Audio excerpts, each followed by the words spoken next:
So I thought today I'd talk about speaking with a compassionate heart. It's the holidays, and the holidays can be a very joyful event and it can be a very stressful event. And the words we speak have an impact on that experience. To me, speaking from the heart means being honest without the need to soften or sharpen your truth. It's directness. And when compared or paired with love, becomes a bridge that connects rather than divides. You see, when we accept what is with clarity and compassion, we can maintain harmony even in disagreement. Because guess what? We're not going to agree on everything. Never have, never will.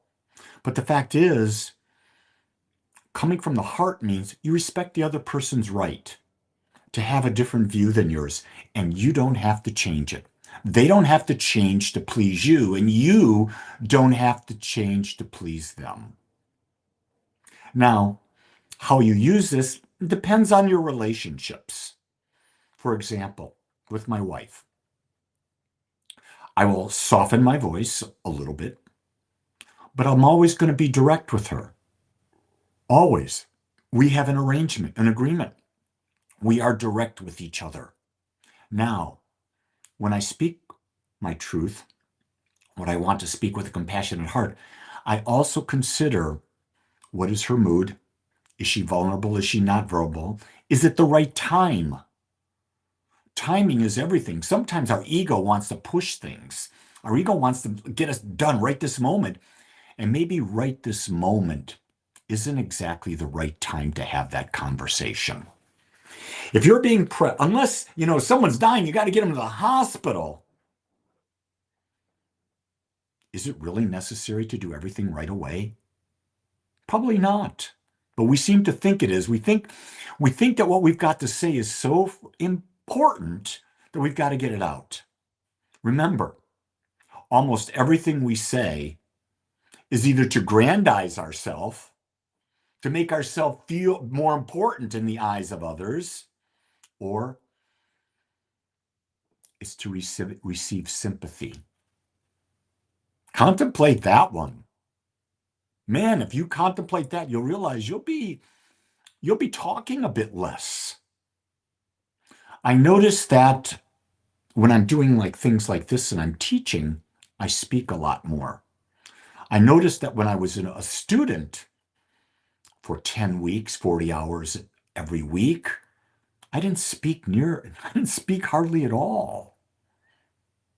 Unless it was a legitimate question or I felt I could add a perspective that would help others see something.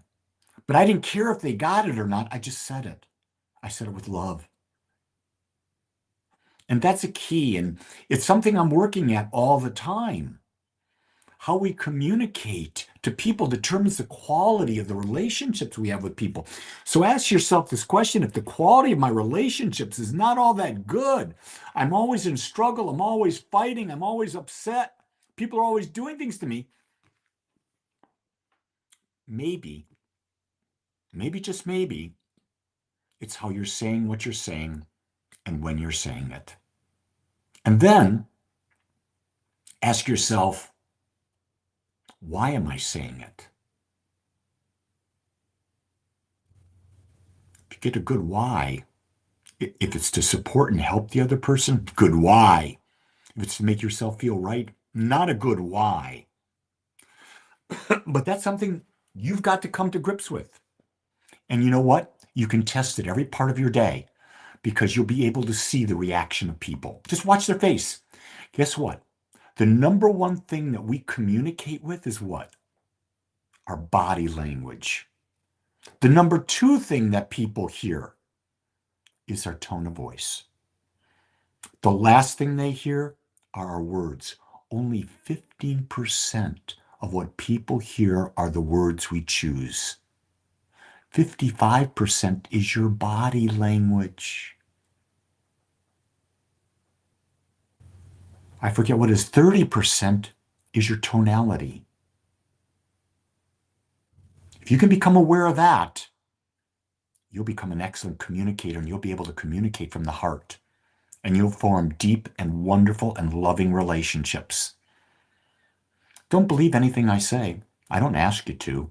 I ask you to try to see if it may work for you, improve your life situation. Whatever it is you're looking for in life, know one thing. It's within you. And with that, you get the choice. Make it a great day. I know you can. Much love.